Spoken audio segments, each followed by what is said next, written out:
The two massive online advertising platforms, Facebook ads versus Google ads. Which is best and which should you use for your business? In this video, I'm going to discuss the pros and cons of each and answer that exact question. So if you ever take a look at a graph showing the total online advertising spend and how much Facebook ads and Google ads take of that is enormous. They have a huge share of the total online advertising pie. And when people talk about advertising online, often they're referring to Meta ads, Google ads. Remember that we've got Facebook, Instagram included with Meta. We've got all of Google plus YouTube included within Google ads. So these are really places where people spend an enormous amount of time online covered by these two online advertising platforms. Now, most people know me as the Facebook ads guy, but I actually started my sort of digital advertising journey in Google ads, and we offer Google ads as a service. And I even have a separate YouTube channel for Google ads, specifically where I cover Google ads tutorials similar to this channel, all about Facebook ads. If you're interested, there'll be a link in the video description. So I feel like I'm well placed to talk about the pros and cons of each and discuss their merits and where they have weaknesses and which one you want to use depending on the products and services that you offer. So let's start with Google ads. Now, there are many different elements to Google ads. A lot of people think about it as just search. It's not. There are many other elements. But if we just focus on search for a minute, because that is one of the big differentiating factors between Google ads and Facebook ads. There's no real search option when it comes to advertising on Facebook and Instagram. That is not correct. And with search, that is a really big deal. It's a much different buyer experience than interruption advertising because people have intent. They're actively searching for the product or services that you offer or something similar. And this can be massive for certain businesses, particularly if what you offer is quite niche and particularly if what you offer is quite expensive. To have someone actively looking for what you offer has obvious advantages. Now, there are also some drawbacks to search. Now, firstly, it's more expensive. You're going to pay more cost per click. It's more expensive to get traffic to your website than it is with other forms of Google advertising or what you would do on Facebook and Instagram. And that's simply because advertisers see people that have that intent as more valuable, more likely to convert, therefore they're willing to pay more, they've bidded up the price, and you have to compete with them. So that's an obvious drawback. If you have a nice high average customer value, it's less of a concern. You can manage that, but for those businesses with small average order values, Google search can be difficult because of that. Also, there might be limited search volume for your keywords. Only a small percentage of your overall target market are actively going to be looking for a new product, a new service, to have a problem fixed, whereas there may be many other people that you could reach with other forms of advertising that would allow you to scale a campaign a lot greater. Different sources say different numbers.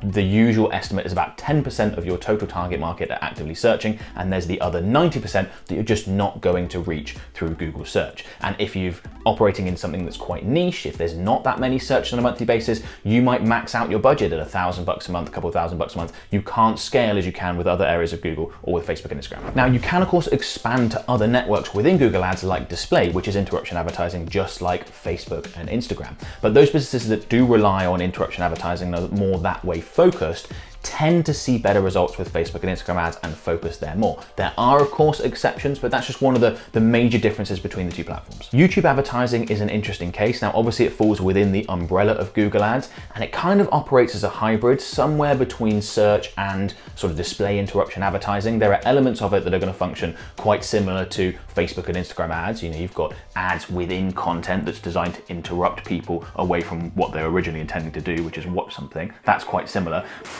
But there are options to advertise on YouTube based on what people are searching for, because people do search in YouTube, not as much as they do sort of within Google search, of course, but a lot more than they do within Facebook and Instagram. So it's a bit of a hybrid there, and that's something to consider depending on where your business falls on the average order value spectrum, how niche it is, all that sort of stuff. The Google Ads platform is certainly more sophisticated. There's more options, there's more different ways of advertising, and that can make it more complicated for beginners. What you find is that when you run ads on Google, you run ads on search in a very different way to you run them on YouTube, in a different way to you run them on the display network. Whereas if you're trying to learn Facebook and Instagram ads as a beginner, the way you advertise on Facebook is very, very similar to the way you advertise on Instagram, often just ticking a box, right?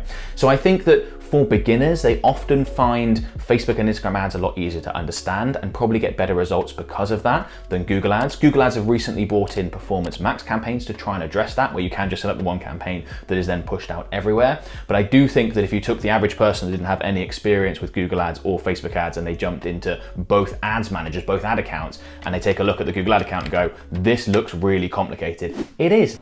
There's more going on. That's fantastic for more advanced advertisers. For beginners, it's tricky. In my experience, Google ads tends to have better customer support, better advertiser support at this point as well. Now, it's by no means perfect. You can still get your ad account disabled, banned for no reason, and find it really difficult to get it back up and running. But I don't think it's as bad as where Meta Ads is. No, God, please, no! And I think that's just because of the maturity of the platform. Google Ads was around quite a bit before Facebook Ads, and it had those issues. Absolutely, you can rewind the clock to when I first started advertising on Google, which must be 13, 14 years ago, and it was definitely worse then with those sorts of issues than it is now. It has improved over time. I very much hope that Meta as a company is going to work on this and improve Facebook and Instagram ads in that sense over time as well. We're going to get better support, but I think that is an advantage that Google Ads has at this point. Oh, and by the way, we offer Facebook Ads and Google Ads as done for you services. You can have one or the other or both. If you're interested, link in the video description to both. You can go ahead, book a call with one of my team members, find out all the information. So let's switch the focus to Facebook Ads for a minute. Now, depending on which network within Google Ads you are using, Facebook Ads is very visual. It's more visual. It's therefore beneficial for businesses that have something to demonstrate and display. We often find that food companies or apparel brands or things like that are very much Facebook, Instagram advertising focused because the visual element is really, really important to them.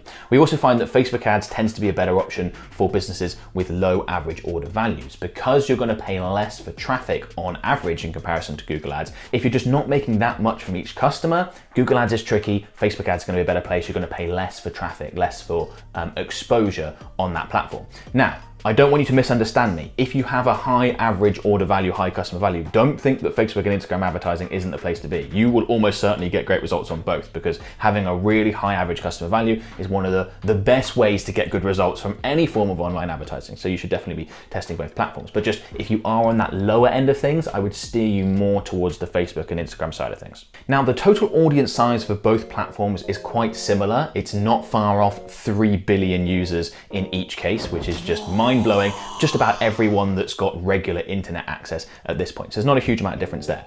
But one thing that we do see a difference in, particularly if you're comparing Google search to what you're able to do with Facebook and Instagram, is that the number of impressions that are available is significantly larger. So there's often more scalability, as I said, particularly when you're comparing to search on the Facebook and Instagram ad platform. So when we see businesses, for example, that have funding that want to go really big, really fast, get massive exposure, they'll often be putting more of their budget into Facebook and Instagram ads than Google. They'll normally be advertising on both, and we've certainly run ad campaigns for clients in that situation. But there's just more sort of supply to be used up when it comes to ad impressions there. So that might be something to think about. Facebook also has the big advantage of audience building. So if you take YouTube aside from the rest of what you do on Google, you're not really building an audience as you advertise. Whereas when you advertise on Facebook and Instagram, yes, you're looking to generate lead sales and all those sorts of things, but you can also be building significant audiences that, particularly when you've been advertising for years, could be very valuable in their own right, because you are going to get some organic reach, not just on Instagram, but also on Facebook, and increasingly so. There's been some changes around that over the last few years, and you're going to be able to market to those people that do decide to follow you on Instagram, that do decide to like your page and see your stuff, and that can help your marketing spend go further over time as you reactivate those people and potentially get them to purchase again or actually get them to convert in the first place. So that is, I think, a significant advantage that shouldn't be dismissed when it comes to which platform should I be advertising on. The side benefit of building an audience as you generate customers is really big, and personally for my business, my following across Facebook and Instagram to a lesser extent, but still, is significant. We generate lots of clients from there organically. I've got a Facebook group with more than 200,000 members because of some of the advertising I've been doing. We can't really do that with Google. So again, another big difference between the two, and one that I don't think people pay enough attention to. One other thing that I want you to consider when thinking about Facebook ads versus Google ads is following the crowd might not be the best approach, because when you do that, you're often going to be advertising in a place where the ads are priced appropriately, and you actually want to find scenarios where the ads are priced inappropriately. So I'll give you an example. Let's say you offer a relatively niche, high-end service. Now you might think I'm going to advertise on Google, particularly on search, because that's where the highest quality prospects are going to come through, and you probably are going to see the highest quality prospects there. But if you were to take that business, high-end service, advertise it on Facebook, yes, you're going to have to do more in terms of lead vetting and filtering out the lower quality leads, but the leads are going to be way cheaper, and the potential for scalability is going to be much larger, because if it's a niche high-end service, there's just not going to be that many people searching for it. So you might find that you have a better overall return on ad spend with a business like that using Facebook ads, even though the traditional wisdom would be Google ads. And that leads me on to the main point that I want to get across here, and that's that any business that is serious about generating customers online should have tested at least advertising on both platforms. There's a very limited downside in doing so. And if you've only been focused on Facebook ads, or you've only been focused on Google ads, and you give the other a go, the worst case scenario is that you just waste a little bit of budget, but it's absolutely worth it to find out, because you might find that the other platform might perform even better, which would be fantastic because you can funnel budget over there and scale, etc. You might find that it performs similarly, and then you can run both, and you've got a more diversified customer acquisition setup, which is great because we all know that Facebook ad accounts, Google ad accounts, they can get banned, and if that goes down, how are you going to generate your customers? It's particularly important for businesses that are a bit larger, have staff, overheads, things like that. You need customers coming in on a regular basis. Having that diversification is a really good idea. If you test both and find that one performs much better than the other, maybe you just retarget on that second platform. So if Facebook ads is your main thing, Google ads doesn't really work for you, just set up a simple retargeting campaign that just ticks along with a small budget. I would be shocked if that doesn't help improve your overall performance if you're just retargeting on, say, the display network and people who have visited your website. That's almost certainly going to help boost overall performance, particularly if you leave it on a small budget. So given all those reasons, I would definitely give both a go and then adjust your budget and your strategy going forward accordingly. Now you might be thinking, that's great, Ben, but how do I get started? You need to go and watch these videos on screen right now. They are beginner tutorials for both ad platforms and will cover everything you need to get your ads up and running. Go ahead and check them out.